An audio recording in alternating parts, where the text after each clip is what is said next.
Indian economy के एक नए टॉपिक के साथ मैं हूं विनोद मिया।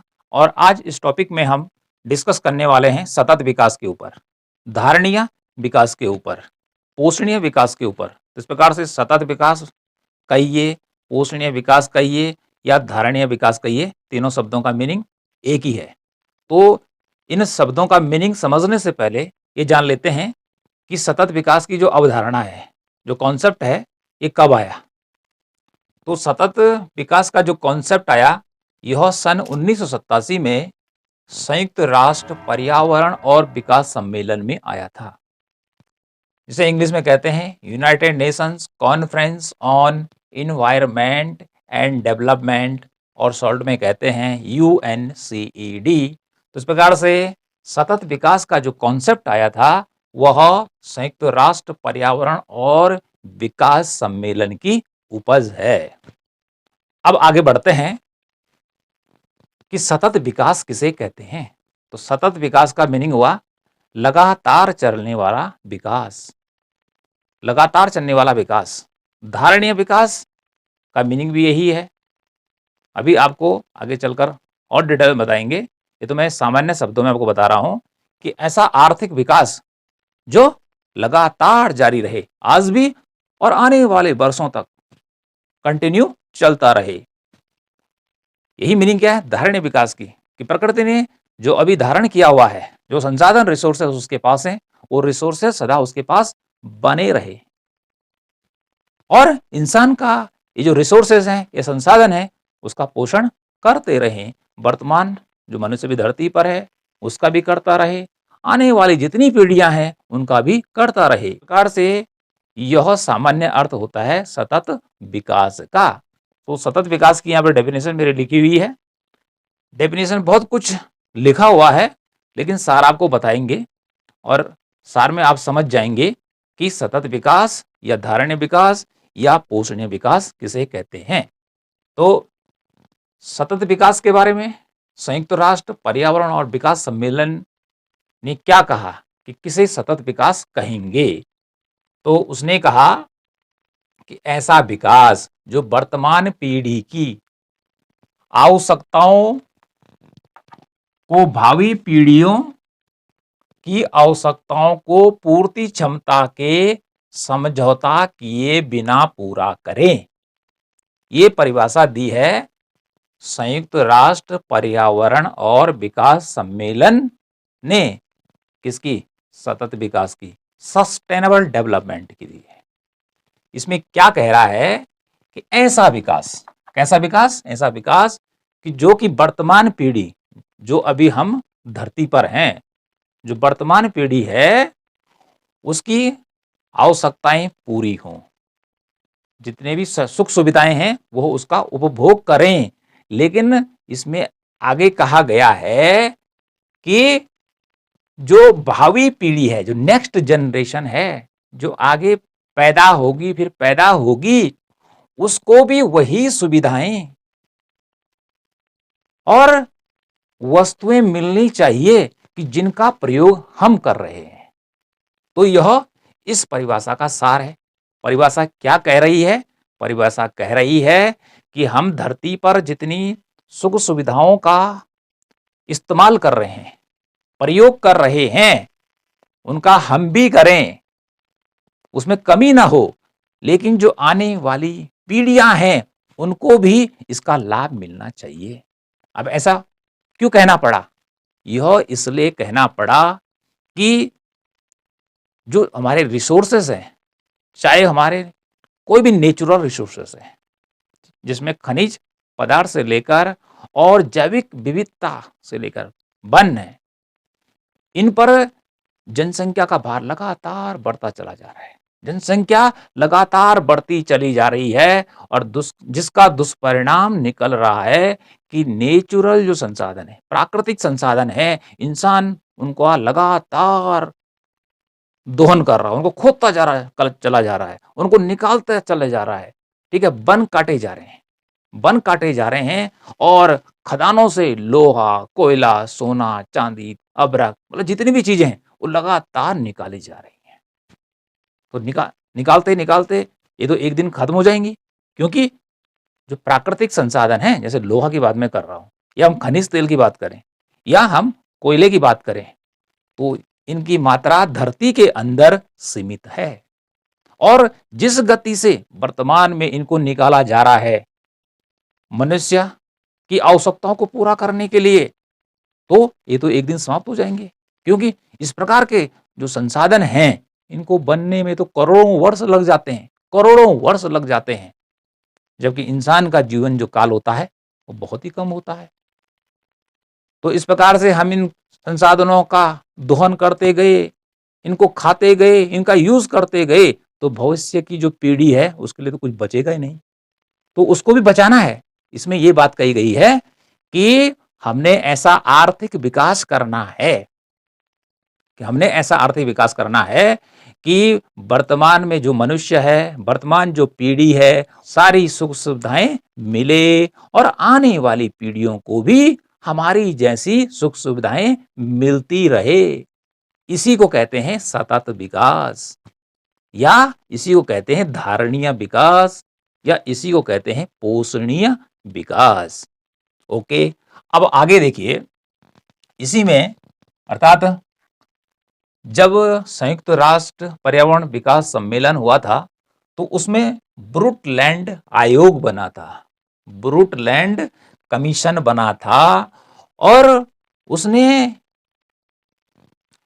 एक प्रकाशन, एक पत्रिका निकाली और लेख लिखा उसमें, और उस लेख का नाम था our common future. Our common future, हमारा साझा भविष्य, ये हिंदी में होगा। उसमें उसने क्या परिभाषा दी सतत विकास की, धारणीय विकास की? वही बात उसने कही। उसने कहा कि जो सतत विकास है सभी की बुनियादी आवश्यकताओं की पूर्ति। देखिए यहां पे लिखा है बुनियादी आवश्यकताओं की पूर्ति। जो बुनियादी आवश्यकताएं हैं कि सबको क्या मिलना चाहिए, भोजन उपलब्ध हो जाए, कपड़ा भी उपलब्ध हो जाए, रहने के लिए मकान भी उपलब्ध हो जाए, पढ़ने के लिए स्कूल हो, स्वास्थ्य खराब हो जाए तो हॉस्पिटल हो, पीने के लिए शुद्ध जल हो, रोजगार की बात इसमें की गई है, गरीबी को दूर करने की बात इसमें की गई है, क्योंकि दुनिया की एक बहुत बड़ी आबादी है जो कि अभी भी गरीबी की रेखा से नीचे जीवन यापन करती है। ऐसी लोगों की संख्या करोड़ों में है जो कि केवल एक टाइम का भोजन करते हैं। और जबकि आप जानते हैं कि इसी धरती पर, इसी दुनिया में कई अरबपति लोग भी हैं, कई अरबपति भी हैं जो कि सबसे ज्यादा संसाधनों का, सुविधाओं का उपभोग कर रहे हैं। और एक ऐसा वर्ग भी है जिसकी बात मैं कर रहा हूं कि जिसके पास खाने पीने के लिए एक वक्त का भी भोजन उपलब्ध करना बड़ा कठिन है। तो इस प्रकार से संसाधनों का जो वितरण है वो बड़ा असमान है, कोई गरीब है तो कोई अमीर है। बड़ी भारी क्या है, विषमताएं हैं, अशिक्षा है, क्योंकि इसके अंदर सतत विकास के अंदर शिक्षा पर भी जोर दिया गया है। ऐसा नहीं कि धरती के एक कोने में या किसी देश में बहुत बड़ा वर्ग अशिक्षित रह जाए और कुछ ही लोग या चंद लोग पढ़े लिखे रह जाए।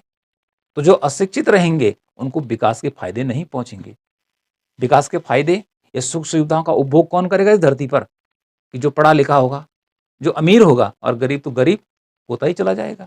तो इस कॉन्सेप्ट में ये बात भी कही गई है कि गरीबी का भी निवारण करना है। तो बुनियादी सुविधाएं क्या होती इंसान की, कि इंसान, बड़ी हाई फाई सुविधाओं की बात नहीं की गई है कि हर के पास गाड़ी बंगला हवाई जहाज, ठीक है, आने जाने के सुंदर साधन, रहने के लिए आलीशान मकान, यही नहीं कही गई। बुनियादी सुविधाओं की बात कही कि खाने के लिए 3 टाइम का भोजन मिल जाए, पहनने के लिए कपड़ा हो जाए, रहने के लिए मकान हो जाए, पढ़ने के लिए उसको स्कूल मिल जाए, बीमार होता है तो स्वास्थ्य सुविधाएं उसके पास हों, रोजगार उसके पास हो, कृषि यदि वो करता है तो कृषि के विकास की सुविधाएं उसके पास हो। अर्थात बहुत सारी बातें इसमें आती हैं।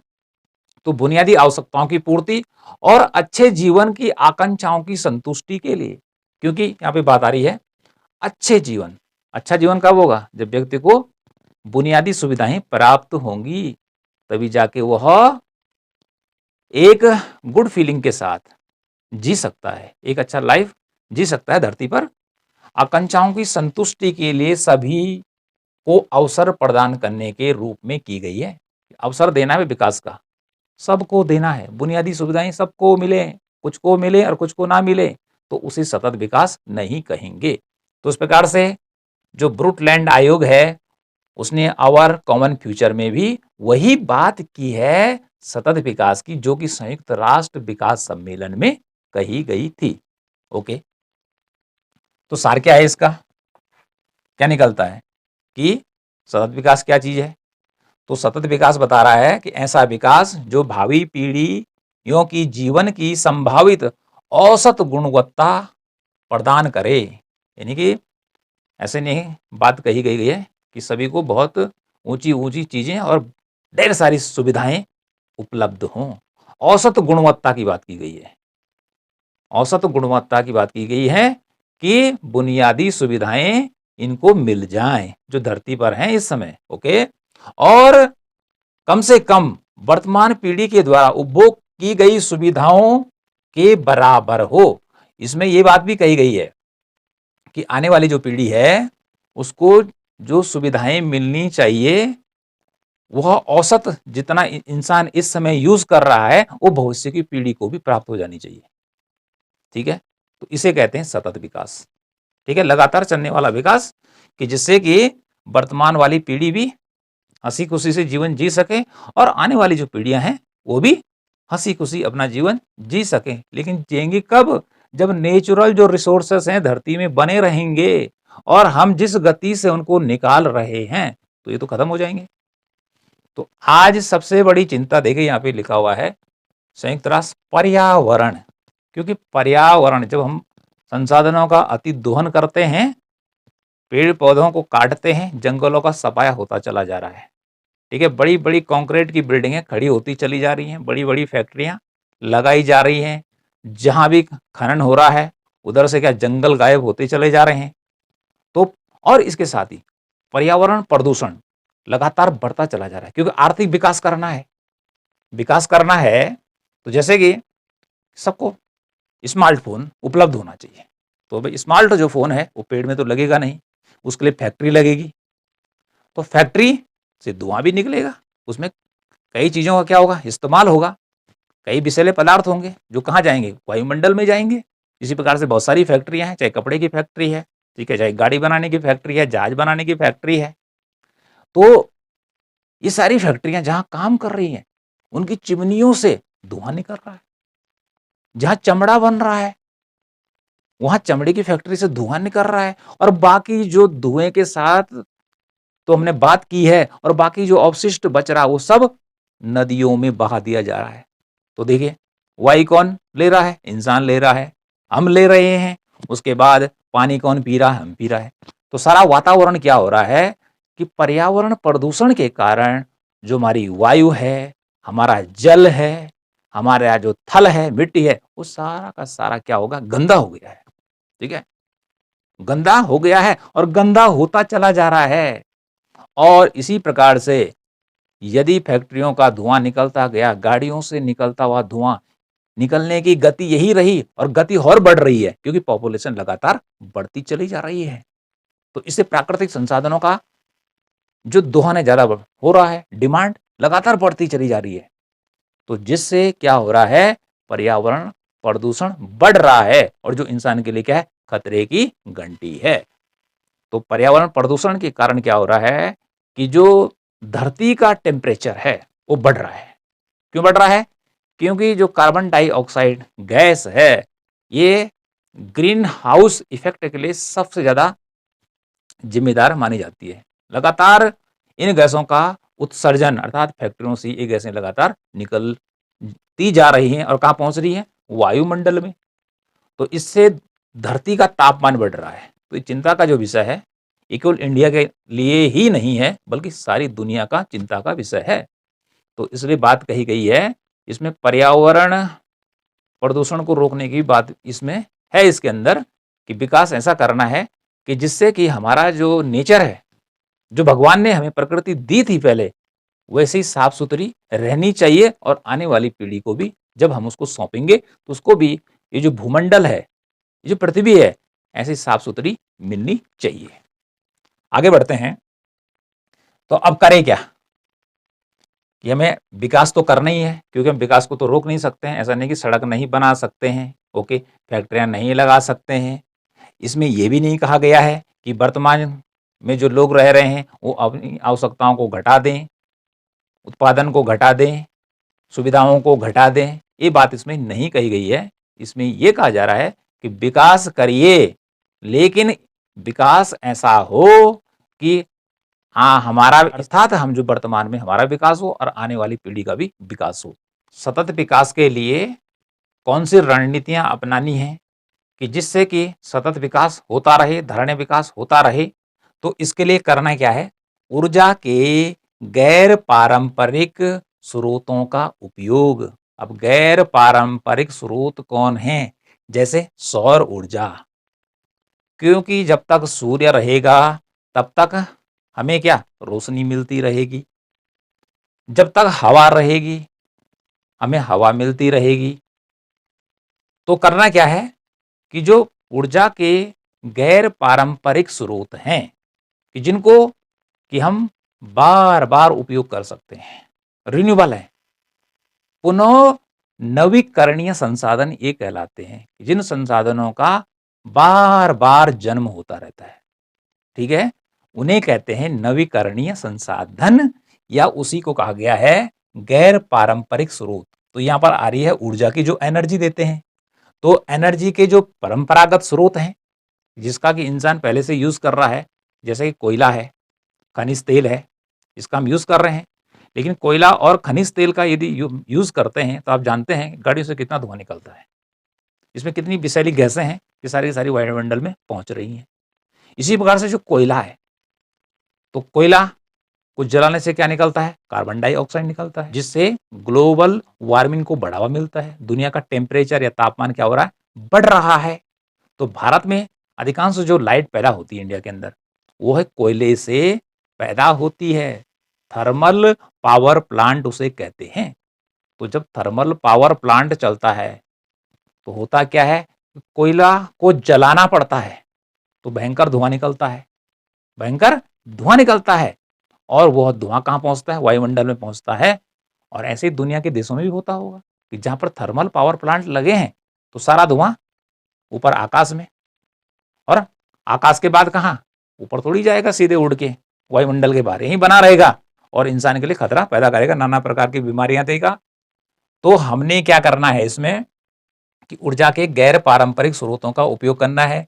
ये स्रोत ऊर्जा के हैं, इनका उपयोग क्यों करना है? एक तो ये नवीकरणीय है, ये बार बार पैदा होते रहते हैं, खत्म होने वाले नहीं है। और दूसरा ये क्या है, प्रदूषण नहीं करते हैं, प्रदूषण नहीं करते हैं। ऊर्जा के स्रोत में हम देखते हैं कि जैसे सौर ऊर्जा, तो सौर ऊर्जा की बहुत संभावना है कि जिन जिन क्षेत्रों में सूर्य की रोशनी ज्यादा पड़ती है तो वहां पर सोलर पावर प्लांट लगा के बिजली पैदा की जा सकती है।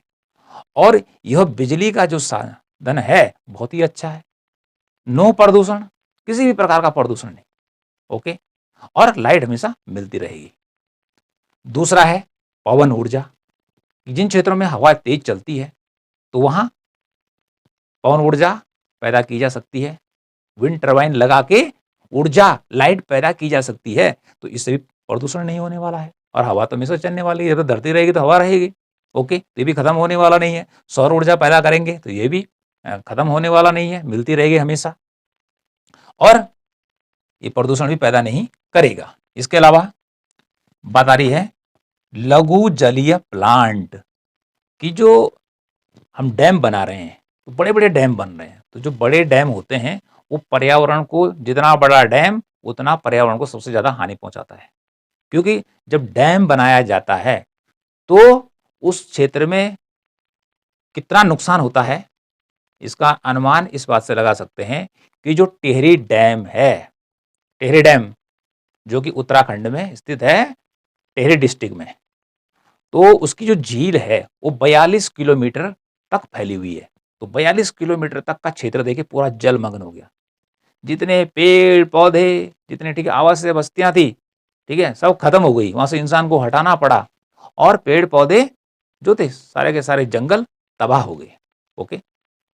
तो इस प्रकार से देखिए पूरा का वहां का जो पारिस्थितिकी संतुलन पूरा बिगड़ जाता है। जिस प्रकार से बड़े डैम बनाएंगे तो वो पर्यावरण को सबसे ज्यादा हानि पहुंचाते हैं, बड़े क्षेत्रों को टेढ़ कर देते हैं, आदमियों को वहां से जाना पड़ता है, अपना कल्चर छोड़ना पड़ता है। तो इस प्रकार से बड़े डैम क्या होते हैं, हानिकारक होते हैं, और टूट गए तो फिर तो आप समझ सकते हैं कितना नुकसान हो सकता है उससे। इसलिए बात की गई है लघु जलीय प्लांट कि पहाड़ों में कई गाढ़ गधेरे होते हैं, छोटे छोटे डैम बनाए जाएं। छोटे डैम क्या होगा कि न तो उससे जंगल जमीन को ज्यादा नुकसान पहुंचेगा और न ही इससे कोई पर्यावरण प्रदूषण होने वाला है, न व्यक्ति माइग्रेट होगा, मतलब किसी प्रकार का नुकसान नहीं होने वाला है। तो छोटे डैमों को बनाने की बात इसमें कही गई है कि छोटे छोटे डैम बनाइए जिससे स्थानीय जो इलाके हैं उनको लाइट मिल सके, और बहुत दूर तक जो टावर लगाने पड़ते हैं लाइट को पहुंचाने के लिए उसका खर्चा भी बच जाएगा। तो छोटे डैम बनाने हैं, ठीक है, कि जिससे कि जो हमारी लैंड है और जो फॉरेस्ट है वो बचा रहे। गोबर गैस प्लांट की बात की गई है, ये भी एनर्जी देता है, क्योंकि जो गांव के लोग होते हैं, गांव में पशु पाले जाते हैं, तो पशु क्या देते हैं, गोबर देते हैं। तो गोबर गैस प्लांट बनाया जाता है और उस गोबर गैस प्लांट में जो गैस बनाने का काम करता है वो करता है गोबर। तो जो पशु हैं ही तो गोबर गैस प्लांट बनाइए और उसमें गोबर डालनी है, ठीक है, और उस गोबर गैस प्लांट से जो गैस निकलेगी उससे आप भोजन बना सकते हैं, कि जैसे एलपीजी गैस से हम सिलेंडर में जो एलपीजी गैस आती है उससे घर में भोजन पकाते हैं, तो वैसे ही गोबर गैस भी काम करेगा, तो ये प्रदूषण नहीं करेगा। तो एक तो इससे क्या होगा कि गोबर का यूज हो जाएगा गैस बनाने में, ओके, और दूसरा जो गोबर है वो खाद के काम आ जाएगा। तो हो गया ना, एक पंथ और दो काज। अगला है सीएनजी गैस का उपयोग, compressed natural gas, full name of CNG. तो सीएनजी भी कैसी गैस है, कम प्रदूषक गैस है। तो जो दिल्ली है भारत में, वहां पे जो अधिकांश जो गाड़ियां चलती हैं वो सीएनजी से चलती हैं, तो जो कि पेट्रोल की तुलना में क्या है, कम प्रदूषक है, अर्थात इससे प्रदूषण ना के बराबर होता है। तो सीएनजी का उपयोग कर सकते हैं कि जिससे कि पर्यावरण को हानि ना पहुंचे। तो इस प्रकार से बात कही गई है कि ऊर्जा के गैर पारंपरिक स्रोतों का उपयोग करना है, उसको बढ़ावा देना है। जहां तक बात आ रही है कि सौर ऊर्जा, तो सौर ऊर्जा की भी अपनी लिमिट है। अभी जो विकास चल रहा है सोलर प्लेट के ऊपर वो अभी कम हुआ है, अभी इसका उतना विकास नहीं हुआ है, लेकिन विकास की ओर बढ़ रहे हैं। तो जल्दी जल्दी क्या करना है कि इस पे फोकस करना है, इस पे फोकस करना है कि जिससे कि बहुत ज्यादा एनर्जी क्या हो पैदा हो, तभी जाके क्या हो सकता है, सतत विकास की ओर हम बढ़ सकते हैं, और जो कोयला है, पेट्रोल है, जिस पे निर्भरता हमारी है उसको हम कम कर सकते हैं। अगला देखिए, दूसरा है पारंपरिक ज्ञान और व्यवहार का उपयोग करना। क्योंकि जो हमारा पारंपरिक ज्ञान था, प्राचीन काल में जो हमें ज्ञान प्राप्त हुआ था, उसका जब हम ज्ञान का यूज करते थे तो पर्यावरण प्रदूषण की कोई समस्या नहीं थी। आदमी सामान्य रूप से रहता था, सामान्य रूप से खाता था, तो उस समय पर्यावरण प्रदूषण की कोई समस्या नहीं थी। जो पर्यावरण प्रदूषण की समस्या है ये तो वर्तमान की समस्या है, कि जब धरती पे इंसान आया था तो प्रदूषण नहीं था, प्रकृति एकदम से साफ, नीट एंड क्लीन थी, आकाश साफ, जल साफ, वायु साफ, धरती साफ, सब कुछ नीट एंड क्लीन था। बाकी गंदा किसने किया, ये तो सब इंसान ने ही किया है, ओके। तो इसलिए कि हमारा जो पारंपरिक ज्ञान है और जो व्यवहार है उसका यूज करना है। अब इसमें क्या कहा गया है कि भारत में बहुत सारी जड़ी बूटियां पाई जाती हैं और लगभग 15,000 प्रकार की प्रजातियां हैं जड़ी बूटियों की जिनके बारे में ज्ञान है, और उनमें से 8,000 जड़ी बूटियों का दवाई के रूप में इस्तेमाल हो रहा है, दवाइयों के रूप में इस्तेमाल हो रहा है। लेकिन सबसे एलोपैथिक दवाई है, अंग्रेजी दवाई आई पहले, तो लोगों ने क्या सोचा, जो एलोपैथिक दवाइयां हैं वो जल्दी ठीक करती हैं, और जो आयुर्वेदिक दवाइयां हैं वो तो ठीक नहीं करती हैं, बरसों लग जाते हैं, कूटना पड़ता है उसको, ठीक है, अब बना के क्या देता है। लेकिन वर्तमान में आप देखें तो आयुर्वेद का महत्व तो बढ़ गया है, आयुर्वेद का महत्व तो बढ़ गया है। जो एलोपैथिक दवाइयां हैं वह ठीक तो करती हैं लेकिन उसके साइड इफेक्ट ज्यादा होते हैं। इसलिए जो आयुर्वेद है इसके ऊपर काफी रिसर्च हुआ है और जिससे आज आयुर्वेद का ज्यादा महत्व बढ़ा है। आज हर कोई क्या का हर्बल प्रोडक्ट की डिमांड कर रहा है, हर्बल चाहिए उसको। क्रीम कैसे चाहिए? हर्बल चाहिए। टूथपेस्ट कैसा चाहिए? हर्बल चाहिए। तो इस प्रकार से हमें आयुर्वेद पे ज़्यादा ध्यान देने की ज़रूरत है, क्योंकि ये नेचुरल जड़ी-बूटियाँ हैं। फिर जड़ी-बूटियाँ ऐसा तो नहीं कि समाप्त हो जाएँगी, ये बनती रहेंगी। और जो केमिकल दवाइयाँ हैं, वो तो फैक्ट्री में बनेंगी, और फैक्ट्री चलेगी तो फिर क्या होगा? प्रदूषण तो होगा ही होगा। ओके। अगली बात आती है कि जैसे इंडिया में पहले चलता था आयुर्वेद, ठीक है? आयुर्वेद आज की विद्या नहीं है मेडिकल की, ये बहुत पुरानी विद्या है, ऋषि मुनियों से चली आ रही है।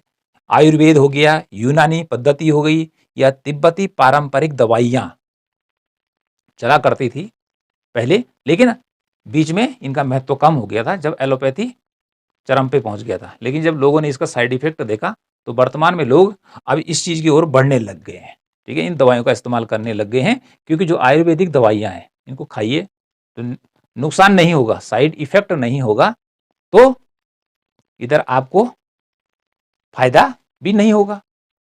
तो फायदा भी नहीं होगा तो नुकसान भी नहीं होगा, कहने का मीनिंग है। और फायदा जरूर मिलेगा। ये जो बीमारियों का इलाज करती हैं आयुर्वेदिक दवाएं, ये परमानेंट करती हैं, ठीक है? और आज की डेट में जो दवाइयाँ ये सोच के चलता है इंसान कि वो लॉन्ग टाइम में ठीक करती है। बहुत अच्छी दवाइयाँ आ चुकी हैं आयुर्वेद में कि जो जल्दी से जल्दी आदमी को ठीक करने का काम करती हैं। तो ओके, तो इस प्रकार से हमें जड़ी बूटियों पे आधारित दवाइयों का ज़्यादा इस्तेमाल करने की बात इसमें कही गई है, क्योंकि इससे पर्यावरण प्रदूषण नहीं होता है और फ्री गिफ्ट ऑफ नेचर का है, क्योंकि जड़ी बूटियां जो है प्राकृतिक है, पैदा होती रहेंगी, उनको लगाते रहो, होती रहेंगी। ओके जी। अगला है जैविक कंपोस्ट खाद। क्योंकि वर्तमान में हरित क्रांति के बाद इंडिया में या दुनिया में बात करें, खाद्यान्नों के उत्पादन में भारी मात्रा में रासायनिक खादों का इस्तेमाल किया जा रहा है। जैसे यूरिया का किया जा रहा है, चाहे वह फास्फोरस है उसका यूज किया जा रहा है, पोटास का यूज किया जा रहा है। तो जो रासायनिक खादें हैं वह जहर का काम करती हैं। जब वो हम देखते हैं कि फसल में डालते हैं तो फसल क्या होती है, जल्दी डेवलप होने लग जाती है। लेकिन उन रासायनिक खादों के कुछ अंश उन पौधों में भी आ जाते हैं और फिर हम उसको खाते हैं। चावल हम खा रहे हैं, ठीक है, खीरा हम खा रहे हैं, ककड़ी हम खा रहे हैं, पपीता हम खा रहे हैं, मतलब हर चीज जो हम खा रहे हैं वह रासायनिक खाद डालकर पैदा किए जाने वाले प्रोडक्ट हैं, और वो रासायनिक हमारे शरीर में पहुंच रहे हैं। और इसी कारण से हम देख रहे हैं कि वर्तमान में कई बीमारियां जन्म ले रही हैं। तो इसलिए यहाँ पे बात की गई है कि जैविक कंपोस्ट खाद का यूज करना है। और जैविक कंपोस्ट खाद कौन सी होती है? एक तो गोबर की खाद हो गई, और दूसरा कि जो कूड़ा करकट, जो हरी घास फूस होती है, ठीक है, उसको यदि मिट्टी के अंदर खड्डा करके दबा दिया जाए तो उसके बाद खाद हो जाएगी तैयार। और उस खाद को डालिए खेतों में, तो उससे क्या होगा कि पौधों में जो ग्रोथ होगी वो भी अच्छी होगी, और उसमें जहर नहीं आएगा। क्योंकि जो रासायनिक खादें होती हैं वो तो जहर घोलने का काम कर रही हैं। लेकिन जो जैविक कंपोस्ट होगी, हरी खाद होगी, या वर्मी कंपोस्ट होगी जो केंचुआ तैयार करता है, वह पौधों में किसी भी प्रकार का विषैला पदार्थ नहीं पहुंचाएगा। और जब विषैला पदार्थ नहीं पहुंचेगा तो हमारे स्वास्थ्य को क्या होगा? फायदा होगा। इसलिए क्या करना है? जैविक खाद को बढ़ावा देने पर बात इसमें कही गई है सतत विकास में। अगला आता है जैविक कीटनाशक। वर्तमान में देखते हैं कि जहाँ सब्जियों का उत्पादन हो रहा है, गेहूं का है, चावल का है, ठीक है, जब किसी भी कृषि प्रोडक्ट का जो उत्पादन हो रहा है, और बीमारियां किसी न किसी रूप में उनमें आ ही जाती हैं। तो बीमारियों के कारण कीट लग जाते हैं, कीड़े लग जाते हैं, मकोड़े लग जाते हैं। ओके, तो उनको मारने के लिए क्या करते हैं? जहर का इस्तेमाल किया जा रहा है, पेस्टिसाइड का इस्तेमाल किया जा रहा है। तो जब पेस्टिसाइड छिड़केंगे तो फिर वो पेस्टिसाइड तो क्या है? एक जहरीला पदार्थ है, और आप जानते हैं कि जहर खाने से तो आदमी मर जाता है। तो वह जहर पौधों में पहुंचेगा, और पौधे का जो बीज फल होगा हम खाएंगे, तो फिर हमारा स्वास्थ्य क्या हो जाएगा? खराब हो जाएगा। फिर धरती में पहुंचेगा, धरती में पहुंचने के बाद जो मिट्टी है उसको भी खराब करेगा, बहेगा तो नदी में पहुंचेगा, मछलियां मरेंगी। ओके, खेत में डालेंगे, यदि सांप आता है, यदि वहां पर छिपकली आती है, तो ये भी क्या होंगी? इसको खा के मर जाएंगे। केंचुए भी क्या होंगे? मर जाएंगे, जो कि क्या बनाने का काम करते हैं। तो इस प्रकार से हमें क्या करना है कि जो पेस्टिसाइड है उनको बंद करके सतत विकास के लिए जैविक कीट नियंत्रण, अर्थात हमें इसके लिए जैविक पेस्टिसाइड चाहिए कि कीड़ों को मारने के लिए ऐसी दवा चाहिए कि जो कि धरती को भी सुरक्षित रखे और इंसान को भी सुरक्षित रख सके और कीड़े भी मर जाएं और फसल भी सुरक्षित हो। तो इसके लिए क्या करना है, जैसे नीम है, तो नीम जो है इसका यूज हम कीटनाशक के रूप में कर सकते हैं। नीम है, नीम होता है कड़वा और इससे कीट भी मारे जा सकते हैं। तो इसी प्रकार के अन्य पौधे भी हो सकते हैं कि जिनसे कि भारी मात्रा में कीटनाशक तैयार किए जाएं और सारे के सारे कैसे हो, जैविक हों, ऑर्गेनिक होनी चाहिए, ठीक है, रासायनिक नहीं होनी चाहिए। तो फिर कीड़े भी मर जाएंगे और फसल भी सुरक्षित रहेगी। नेक्स्ट, अगला हमारे पास आता है गैर नवीकरणीय संसाधन, अर्थात गैर नवीकरणीय संसाधन, नॉन रिन्यूएबल रिसोर्सेस कौन है कि जिन जो धरती में एक बार बन गए तो उनका बार बार उत्पादन नहीं होता है, कि जैसे लोहा है, मैग्नीज है, तांबा है, सोना है, चांदी है, ये कुछ उदाहरण बताए जा रहे हैं। तो ये हैं गैर नवीकरणीय संसाधन। इनका एक बार धरती में बन गए तो बार बार नहीं बनते, बनने तो करोड़ों वर्ष लग जाएंगे, तब तो मनुष्य पता नहीं कहां चला जाता है। तो गैर नवीकरणीय संसाधन जैसे लोहा, मैग्नीज, चांदी आदि की निष्कर्षण दर अर्थात निकालने की जो दर है वर्तमान में जिनको निकाला जा रहा है, पुनर्सृजन दर से कम हो, अर्थात जिनको हम निकाल रहे हैं। और धरती के अंदर ऐसा नहीं कि बहुत सारी जगह ऐसी है कि जहां पे अभी पता नहीं चला कि ये है अभी, तो इनको निकालने की दर कम होनी चाहिए। इनका निकालने की दर कम होनी चाहिए, ज्यादा दर से निकालेंगे तो खत्म हो जाएगा। तो थोड़ा थोड़ा बनने भी दीजिए, ठीक है। यदि करोड़ों वर्षों तक आगे इंसान जिंदा रहता है तो फिर बनता रहेगा। तो निष्कर्षण निकालने की दर इसकी कैसे होनी चाहिए, पुनर्सृजन की दर से कम होनी चाहिए। जबकि हम बता चुके हैं कि पुनर्सृजन बनने में करोड़ों वर्ष लगते हैं, तो इसको धीरे धीरे निकालना है। ओके, अगली इसमें क्या बात कही गई है, जनसंख्या नियंत्रण। ये सारी बातें जो आ रही हैं सतत विकास में और इन निवारण की जो बातें बताई जा रही हैं, जो बातें मैं जितने को मैं अभी तक आपको बता चुका हूं, ये सब का जो कारण है वो है जनसंख्या का अत्यधिक होना, क्योंकि धरती पर जनसंख्या का अत्यधिक दबाव बढ़ता चला जा रहा है। 1950 में दुनिया की आबादी थी 250 करोड़। कितनी थी, 250 करोड़, 250 करोड़ ओनली। और 2021 की बात करें तो इस समय दुनिया की आबादी 7.5 अरब से ऊपर है, कि कहां 250 करोड़ और कहां 7.5 अरब से ऊपर, 7.5 बिलियन से ज्यादा है। तो इतनी जनसंख्या बढ़ी है। तो जनसंख्या के बढ़ने के कारण ही हमारे जो प्राकृतिक संसाधन हैं जो धरती ने हमें फ्री में दिए थे, इसीलिए उनका क्या हो रहा है, ज्यादा से ज्यादा यूज हो रहा है। आदमी उसको निकालता जा रहा है, निकालता जा रहा है, और फिर भी उसको कमी होती चली जा रही है। और तो इस प्रकार से जो जनसंख्या दुनिया की बड़ी है उसको कंट्रोल करना है, और कंट्रोल नहीं करेंगे तो सतत विकास कभी प्राप्त नहीं हो सकता है। तो जनसंख्या नियंत्रण करना है। हम देखते हैं कि आबादी के मामले में चीन के बाद भारत दूसरे नंबर पे आता है। भारत दूसरे नंबर पे आ रहा है और कहा जा रहा है कि चीन ने तो कंट्रोल कर दिया अपनी पॉपुलेशन पे, और इंडिया यदि कंट्रोल नहीं करता है तो यह चीन से आगे निकल जाएगा। किसमें, जनसंख्या में। तो आप जान सकते हैं कि उस समय यहां पर वस्तुओं और सेवाओं की मांग कितनी बढ़ जाएगी, ठीक है। और मांग को पूरा करने के लिए क्या करना पड़ेगा, फिर प्राकृतिक संसाधनों को ज्यादा से ज्यादा निकालना पड़ेगा। ओके, तो फिर भावी पीढ़ी को क्या मिलेगा। तो इसलिए जनसंख्या को क्या करना है, कंट्रोल करना है। और सारी जो ये मुसीबतें खड़ी हुई हैं पर्यावरण संकट की, ये खड़ी की है मनुष्य ने, प्रकृति ने नहीं की है। प्रकृति ने तो हमें बिल्कुल साफ सुथरी धरती दी थी। अगला देखिए, नवीन तकनीकी का विकास। क्योंकि जिन संसाधनों को हम निकाल रहे हैं, उन संसाधनों को जब हम निकालते हैं तो बहुत सारा पदार्थ क्या होता है, खराब हो जाता है। ये जब उसको बनाते हैं फैक्ट्री में खराब हो जाता है। तो इसलिए कहा गया है कि जो चीज यूज की जा रही है उसका कण कण का भी उपयोग हो। तो कण कण का यदि वो उपयोग हो जाए, क्योंकि वो तो व्यर्थ चला जाता है, तो उस कण कण का उपयोग करने के लिए नवीन तकनीक का विकास करना है और विकास करते चले जाना है। क्योंकि तकनीक ऐसा नहीं कि आज हमने सोचा और तकनीक हमें मिल गई, टेक्नोलॉजी हमने आज डेवलप कर दी, ऐसा नहीं है। टेक्नोलॉजी का विकास चलता रहेगा, चलता रहेगा। ओके, तो इस प्रकार से नई तकनीकी लानी है कि जिससे कि जो नेचुरल संसाधन है उनका कण कण भी क्या हो, यूज हो।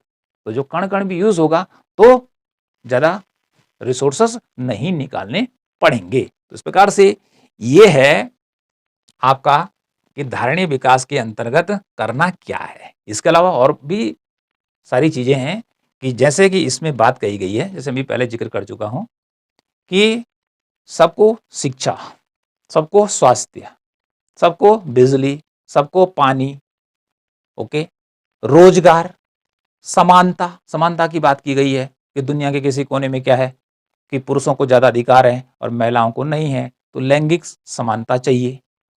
ठीक है, जो अधिकार पुरुषों के पास है वो अधिकार महिलाओं के होने चाहिए, अर्थात उनको जॉब में जो रोल पुरुष का है वही रोल क्या होना चाहिए, महिला का होना चाहिए। किसी प्रकार का भेदभाव नहीं होना चाहिए, इसमें ये बातें भी कही गई हैं। ओके, और गरीबी निवारण की बात इसमें कही गई है कि गरीबी को दूर करना है भाई। तो जब गरीबी दूर होगी, ठीक है, तो तभी तो सभी को क्या होगा, बुनियादी सुविधाएं मिल पाएंगी। अब आगे देखिए, सन 2015 में संयुक्त राष्ट्र संघ ने सतत विकास के 17 लक्ष्य तय किए हैं। 17 सतत विकास के परमानेंट लक्ष्य तैयार किए हैं और उन लक्ष्यों को प्राप्त करना है सन 2030 तक। सतत विकास के 17 लक्ष्य, यूएन लिखा है यहां पे, यूनाइटेड नेशंस, संयुक्त राष्ट्र संघ।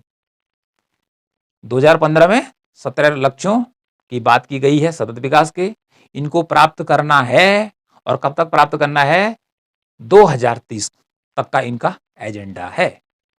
तो इस प्रकार से आज का जो हमारा लेक्चर था वो था सतत विकास के ऊपर, धारणीय विकास के ऊपर, पोषणीय विकास के ऊपर। तो ये जो पोषणीय विकास है, धारणीय विकास है, सतत विकास है, इसकी डेफिनेशन हमने आपको बताई। इसको इंग्लिश में कहते हैं सस्टेनेबल डेवलपमेंट। सबसे पहले विचार कहां से आए यहां पे बताया। उसके बाद संयुक्त राष्ट्र संघ पर्यावरण और विकास सम्मेलन ने इसकी क्या परिभाषा दी हमने यहाँ पे बताई। उसके बाद इसी सम्मेलन में एक आयोग बना था, ब्रुटलैंड आयोग या कमीशन, आवर कॉमन फ्यूचर लेख में उसने वही बात बताई जो कि सतत विकास की सम्मेलन में कही गई थी। इसके बाद मैंने आपको बताया सार कि भाई सतत विकास क्या होता है। उसके बाद आया कि सतत विकास करने के लिए क्या करना है, ये सारी चीजें हमने आपको यहाँ पे बताई। ओके, तो कुल मिलाकर निचोड़ क्या निकलता है, कुल मिलाकर निचोड़ निकलता है कि जो आर्थिक विकास है और पर्यावरण, क्योंकि आर्थिक विकास करना है, आर्थिक विकास करना है, फैक्ट्रियां लगानी है, रोड बनाना है, ठीक है, बिल्डिंगें बनानी है, किसी भी चीज का प्रोडक्शन करना है, तो ये होता है आर्थिक विकास। तो आर्थिक विकास करना है तो ये संसाधन हमें कहां से लेने पड़ेंगे, धरती से लेने पड़ेंगे। कहां से लेने पड़ेंगे, धरती से लेने पड़ेंगे। तो धरती से जब हमने इनको लेना है तो हमें इनका यूज इस प्रकार से करना है कि हम भी खाएं और आने वाली पीढ़ी भी इसको खाएं। और समस्या किस कारण से पैदा हुई है, पहले जिक्र कर चुका हूं कि बढ़ती हुई आबादी, कि जब धरती पर इंसान बहुत कम था तो उस समय इस प्रकार की समस्या नहीं थी, पर्यावरण प्रदूषण की समस्या नहीं थी।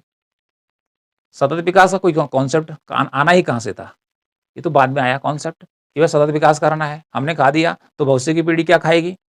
तो ये बात है यहाँ पे कुल मिला के। तो कुल मिलाकर कहने का अर्थ क्या है कि ये समस्या इसलिए पैदा हो रही है कि जनसंख्या के अत्यधिक बढ़ने के कारण संसाधनों की, अर्थात वस्तुओं और सेवाओं की मांग ज्यादा बढ़ गई है, और जब मांग बढ़ती है तो पूर्ति को भी बढ़ाना पड़ेगा। तो इस प्रकार से मांग को पूरा करने के लिए पूर्ति को बढ़ाया जा रहा है। तो यहाँ पर अब कहा जा रहा है कि जनसंख्या घटाइए, ठीक है, सुख सुविधाओं को बढ़ाइए, और जिससे कि संसाधनों का कम से कम यूज हो। लेकिन ये नहीं कहा गया है कि आप विकास ना करें वर्तमान में, भविष्य की पीढ़ी के लिए रख दीजिए और वर्तमान वाला कुछ ना करिए। ठीक है, रुक या सूखा खाइए और सो जाइए। विकास करना है, विकास अभी भी करिए, लेकिन भविष्य की पीढ़ी को भी हमने उसको देना है, और ऐसा देना है कि जिससे उसका भी विकास हो सके।